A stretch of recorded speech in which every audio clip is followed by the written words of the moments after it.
आदल्याच वर्षी नोव्हेंबरचा वेळ होता आणि माझ्या आईचं ऑपरेशन झालं. ओके, असं करून ती 2 महिने घरी थांबली. दुसऱ्या महिन्याला जेव्हा तिने तिच्या बॉसला फोन केला की मी येते पुण्याला, मला कंटिन्यू करायचं, मला काम चालू करायचं, तिचा बॉस तिला धमकी द्यायला लागला. सांगतो की तुझ्यामुळे तू एक एक्झाम्पल सेट केलं, तुला बघून सगळ्या दुसऱ्या बायकाच्या कामाला आहेत इथे बँकेमध्ये, तर सगळ्या सुट्टीवर चालल्या. तू सुरुवात केली आणि तुझ्यामुळे दुसऱ्या सगळ्या बायका अशा करायला लागल्या. आई सांगते अरे हे ते माझी काही चूक नाही, माझं खरंच ऑपरेशन होतं. आता दुसऱ्या बायका जर चुकीच्या गोष्टी करायला लागल्या तर मी त्याच्यात काय करू नाही शकत. तिचा बॉस आवाज चढवत चाललाय, फोनवरती ते सुद्धा आवाज चढवतोय, सांगतोय हे तू करू नाही शकत, हे असं आहे तसं आहे, सरळ धमकी द्यायला लागला. माई थांबली आणि आईने त्यांना शांतपणे सांगितलं, त्यांना थोडे कायदे सांगितले की ह्या कायद्याच्या हिशोबाने तुम्ही आम्हाला असं सांगूच नाही शकत. तुम्ही माझे बॉस असतील, बॉस असो काहीही असो, तुम्ही आवाज चढवू नाही शकत, तुम्ही माझ्याबद्दल मला धमक्या नाही देऊ शकत. ते कशाही धमक्या असतील, फक्त सांगण्याच्या धमक्या, मारण्याच्या धमक्या, कशाही धमक्या तुम्ही मला देऊच नाही शकत. आणि तिचा बॉस त्या दिवसानंतर तिच्या बॉसने तिला काही सांगितलंच नाही. कशासाठी सांगितलं नाही तुम्ही स्वतः मला सांगा. एका मूळ कारणासाठी तिच्या बॉसने त्या दिवसानंतर परत तिचा राव चढवला नाही. का? कारण माझ्या आईला काय माहिती होतं, तिला कायदा माहिती होता, हुंडा प्रतिबंधीचा कायदा म्हणजेच डावरी प्रोहिबिशन ऍक्ट. आणि हा सेम ऍक्ट आहे जो आपल्या prevention of women against domestic violence ऍक्टमध्ये नंतर त्यांनी ऍड केलेला. आणि मग भारतीय दंड संहिता म्हणजेच इंडियन पिनल कोड हे सर्व आपल्या सगळ्यांना मजबूत संरक्षण देतं. ह्याच्यानंतर पंचायत पातळीवरती आपल्याला दिसून येतं की रिपोर्टिंगची कधी भीती होते किंवा कौटुंबिक दबाव येतो किंवा जागरूकतेची माहिती आपल्याला कधी कमी मिळते, कधी पोलिसांचे जे प्रतिसाद असतात ते विलंबून येतात, कधी आपल्याला असं न्यायालयापर्यंत पोहोचण्यासाठी कधी अडथळे येतात. ह्या सगळ्यांचे आपण सर्व एकत्र मिळून आपण अंतर भरून काढूया. डोमेस्टिक प्रोटेक्शन ऍक्ट 2005 2005 मध्ये आलेला ऍक्ट आहे. डोमेस्टिक दहेज प्रथा झाली, त्याच्यामध्ये दहेजमध्ये खूप जास्त असं म्हणजे करतात राहिला की काही तुम्ही आपल्याला एवढं आणलंच नाही आहे, असं नाही आहे, ते नाही आहे, त्याच्यामध्ये खूप जास्त त्यांचं असं एक्सप्लॉयटेशन होते. फक्त आपण असे केसेस पण पाहिले की मोस्टली त्याच्यामध्ये खूप मानसिक त्रास पण पाहायला होतो. मानसिक त्रास होतो, शारीरिक त्रास होतो, खूप त्रास होतो. त्यावेळेला पण आपल्याला माहिती नसते की आपण जाऊ कुठे. म्हणजे 2005 मध्ये ऍक्ट आहे, याच्यामध्ये जे अब्यूज तुमच्यासाठी होतं तुम्ही त्याची तक्रार करू शकता तुमच्या नियरेस्ट पोलीस स्टेशन वगैरे जाऊन. सेकंड, जर समजून घ्या तुम्ही बाईला तिच्या घरातून काढून टाका दावरी आणि दहेज याच्या चक्रामध्ये, याच्यामध्ये तुम्ही सरकारजवळ नाही तर पोलीस स्टेशनमध्ये जाऊन तुम्ही तक्रार करू शकता की तुम्ही त्या घरामध्ये जाऊन परत राहू शकता. कारण की आपलं कसं असतं, आपलं जसं की आपण सगळं डिपेंडंट असतं त्यांच्यावर, घरवर सगळं सोडून तुम्ही आलेले आहे, ते थांबलेले आहे.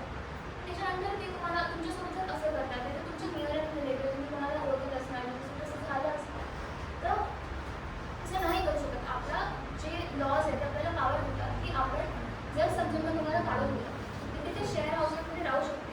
दॅट इज रेसिडेन्स ऑर्डर असतात की ज्या घरात तुम्ही आहे त्या घरात तुमचा अधिकार आहे. असं नाही की तुम्ही फक्त फालतू गोष्टी कसं तुम्ही केलेलं आहे, तुमचा अधिकार आहे, तुमचं घर आहे, तुम्ही पण ते खूप जास्त वेगळान केलेलं आहे, सगळं कार्य केले. ते एक चीज आहे. दुसरी, जर समजून घ्या तुम्हाला मॉनिटरी रिलीफ म्हणजे जर समजून घ्या असं काही झालं, तक्रार झाली, काही मतभेद झाले, काही जमलं नाही, काही जुळलं नाही, तर त्याच्यासाठी तुम्हाला मेंटेनन्सचे पैसे पण येतात. कारण की आपलं तर सगळं आपण म्हणजे आपल्या लाईफची सगळी स्थिती समजून लावून घेऊया. मॉनिटरी रिलीफ पण असते त्याच्यासाठी. पैसे पण तुम्ही घेऊ शकता की समजून घ्या हर महिन्यात तुम्हाला मेंटेनन्ससाठी पाहिजे.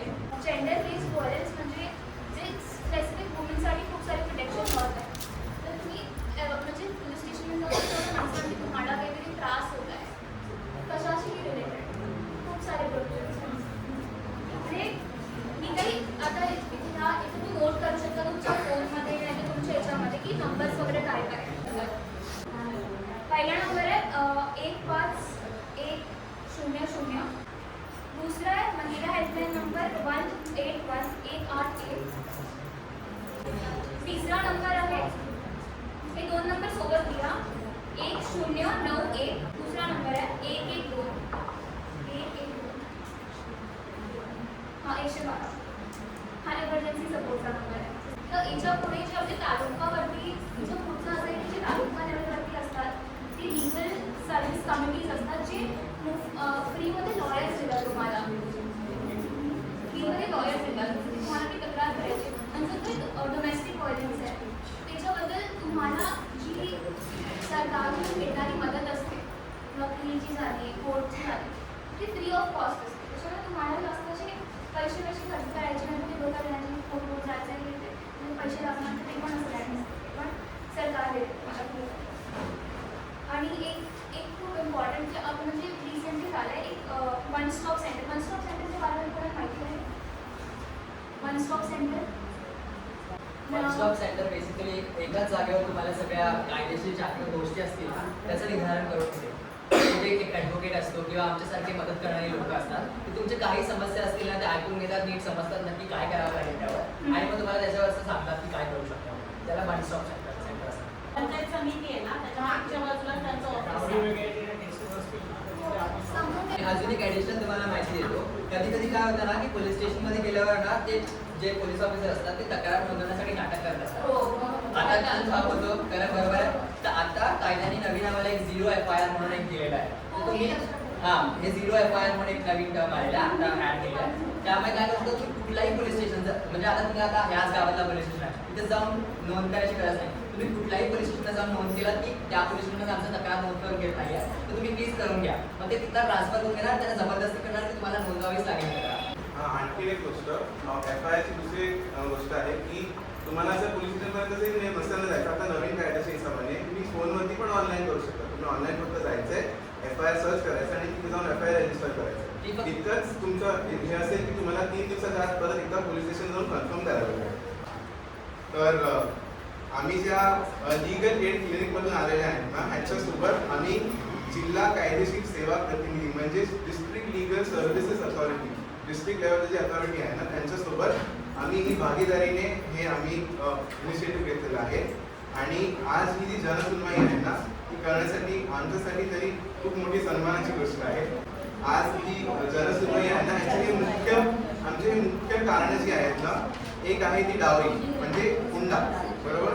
दुसरं आहे ते डोमेस्टिक व्हायलन्स घरगुती हिंसा ह्याच्या बाबतीत.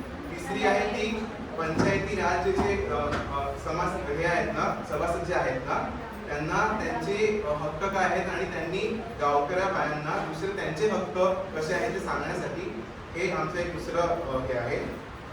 आणि सगळ्यांना सन्मानाने राहण्यासाठी आणि त्यांचा सन्मान हा धिक्कारला नाही पाहिजे हे करण्यासाठी ह्याची मदत करण्यासाठी आम्ही तिथे आलो.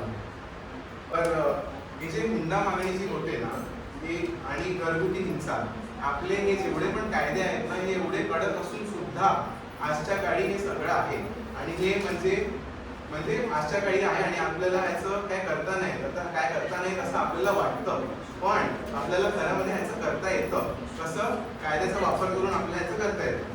तर आपली जी मी तुम्हाला सांगितलं ना नुकताच कौटुंबिक हिंसा आणि महिलांच्या बाबतीत जी होते आणि 2005 मध्ये त्याचा जो ऍक्ट आलेला जसं हिने सांगितलं त्या ऍक्टच्या हिशोबाने महिलांना शारीरिक भावनिक आर्थिक आणि लैंगिक जे काही शोषण होतात कसेही असू ते त्याचं तुम्ही त्याच्या बाबतीत नोंद करून घेऊ शकता आणि कायदा तुमची मदत करेल. त्याच्यानंतर आपले जे इंडियन पिनल कोड आहे भारतीय दंड संहिता त्याच्यामध्ये 458 सेक्शन 498 ह्याच्यामध्ये हुंडा हे मागणं बंद केलेलं आहे. हे अलाउडच नाही. हे कायदेशीर हिशोबाने इलिगल आहे बरोबर. आणि त्याच कायद्याखाली त्याच ऍक्ट खाली 304 क ह्याच्या बाबतीत जे डावरी डेथ होतात ना हुंडाच्या मुळे जे आपले मृत्यू होतात तर सुद्धा इंडियन पिनल कोड जे आहे ना आपलं त्याच्यामध्ये आपल्याला लॉज आणि रेग्युलेशन दिलेले आहे. मग आपले जे 73 घटक म्हणजे आपले जे इंडियन कॉन्स्टिट्यूशन आहे ना ह्याच्यामध्ये चेंजेस होतात बदल होतात अमेंडमेंट होतात. ते बदल होतात ना त्याला असं एक करून सिरीज दिलेले आहेत. त्याच्यामध्ये 73 घटक 73rd अमेंडमेंट जो चेंज झाला ना त्याच्यामध्ये लिहिलेलं आहे की आपले जे स्टेट पंचायत ऍक्ट आहेत ना स्टेट पंचायतीकडचे पंचायतची रिस्पॉन्सिबिलिटी त्यांची म्हणजे हे होते की त्यांनी तुम्हाला येऊन मदत केली पाहिजे. तुम्हाला जर काय माहिती नसेल तुम्हाला जर काय असं गायडन्स पाहिजे असेल काय करावं त्यांना त्यांच्याकडे जाऊन तुम्ही मदत मागू शकता की आम्ही काय करावं काय नाही करावं. दुसऱ्याने फोन नंबर दिलेला आहे त्याचा फोन नंबरचा वापर करून तुम्ही मदत मागू शकतात. आता हे सेशन झाल्यानंतर सुद्धा तुम्हाला जर वेळ असेल तुमची इच्छा असेल तुम्ही खरंच म्हणजे मी तुम्हाला प्रोत्साहन करतो की तुम्ही सांगा जे काय तुम्हाला वाटेल मनात असं कधी कधी वाटतं की असं कम्फर्टेबल नाही वाटत की घरचं कसं सांगावं. पण मी तुम्हाला असं प्रोत्साहन देतो की तुम्ही सांगा कारण आमच्याकडे लॉयर मॅडम आलेल्या आहेत आणि लॉयर मॅडम तुमची जेवढी होईल तेवढी मदत करेल.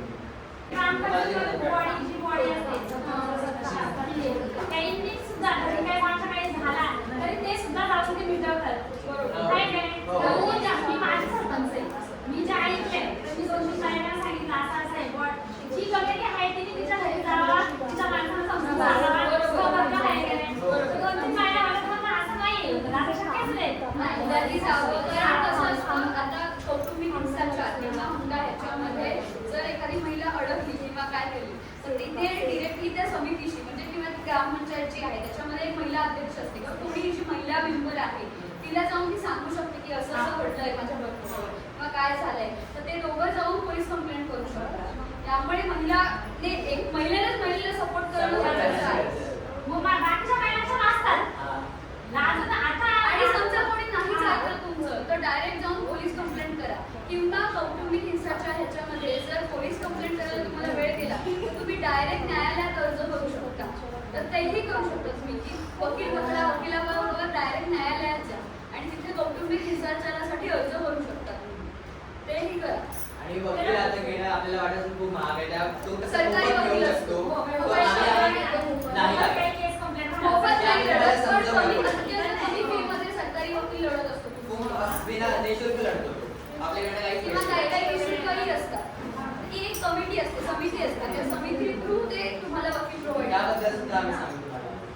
त्यासाठी ज्या महिलेवर आपल्याला कुठल्याही आपल्याला मानसिक असो भावनिक असो तिला शारीरिक वगैरे त्यासाठी ती महिला असते तिने स्वतः थांबली हो, जोपर्यंत ती महिला समितीला काहीच नाही होत. ती महिला पुढे आली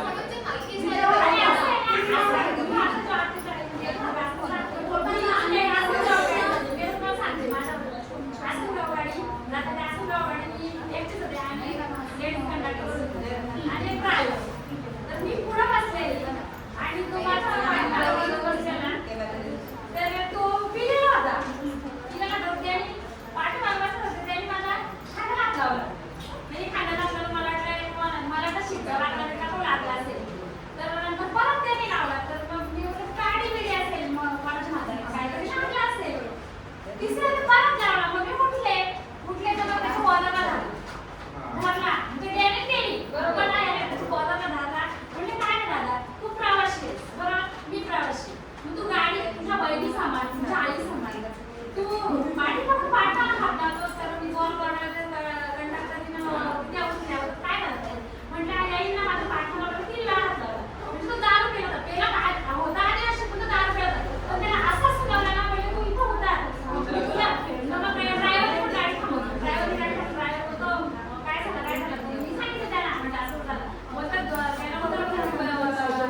म्हणजे कामाच्या ठिकाणी होणाऱ्या लैंगिक अत्याचाराला प्रतिबंधक कायदा असा तो कायदा आहे. तर तिकडे समजा तुम्हाला कोणी त्रास दिला, तुमच्याबद्दल कोणी वाईटही कमेंट पास केला किंवा कोणी तुमचे फोटोज काढले, तुम्हाला मानसिक छळ केला, तुमचा शारीरिक छळ केला किंवा तो करण्याचा प्रयत्न केला, तर तुम्ही त्याबद्दल तक्रार करू शकता. यासाठी प्रत्येक फॅक्टरीमध्ये किंवा प्रत्येक कंपनीमध्ये एक समिती असते आणि ही समिती कंपल्सरी आहे त्या कायद्यानंतर. ती असतेच. त्या समितीमध्ये महिला मेंबर असतात, पुरुष मेंबर असतात, पण महिलाही असतेच. त्या महिला तुम्ही त्याबद्दल सांगू शकता, त्या समितीकडे तक्रार करू शकता. त्या समितीकडे प्रॉपर आपण न्यायालयात जसं कामकाज होतं तसं त्या समितीसमोर कामकाज होतं. तिथे तुमची बाजू ऐकली जाते, प्रत्येक तुमचे जे काही एव्हिडन्स किंवा जे काही पुरावे असतील ते ऐकले जातात आणि त्याप्रमाणे तुम्हाला न्याय दिला जातो. तर तिकडे तुम्ही तक्रार करू शकता. त्या समिती जर तुमच्या कंपनीमध्ये, त्या कंपनीमध्ये जर समिती नसेल तर तुम्ही त्या समितीची डिमांड करू शकता, ती समिती स्थापन करा आणि तिकडे तुम्ही तक्रार करू शकता. पण कधी कधी काय होतं, कामाच्या ठिकाणी होणाऱ्या अत्याचारांबद्दल आपण काहीच बोलत नाही, कारण कामाची गरज असते बायकांना, त्यामुळे पैसा हवा असतो, कारण सगळ्यांना हवा असतो, रोजगार गरजेचा असतो, त्यामुळे आपण त्यांना कधीच वाचा बोलत नाही. पण असं करू नका. आणि तुमच्या आजूबाजूला जर कोणी